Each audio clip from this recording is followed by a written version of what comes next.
Vu du ciel, le chantier est impressionnant.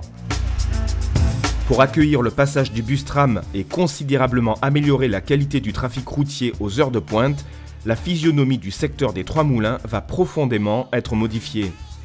Les opérations ont déjà commencé.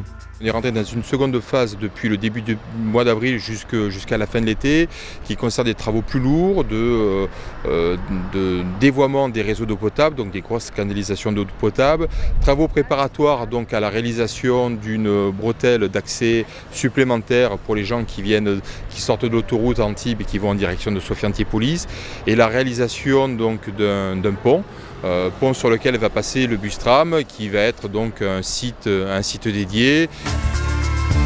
D'ici la fin de l'été, quelles vont être les modifications? Avant le 30 juin, le rond-point Azur Arena va être mis en service.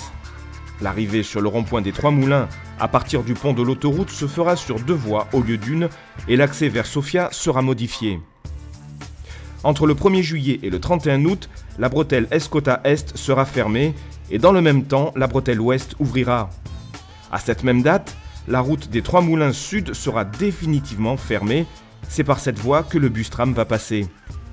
Ce calendrier a été prévu pour minimiser l'impact sur le flux des véhicules se dirigeant vers Sofia. Les travaux lourds qui ont un impact sur la circulation, sauf hors, période un peu sensible le matin et le soir. Donc les travaux débutent à partir de 9h30 et se terminent à 16h30, 17h au plus tard. Pour certains travaux, il est même prévu de les réaliser de nuit. Retrouvez toutes les infos sur le site bustramcasa.fr ou sur le journal Bustram Info.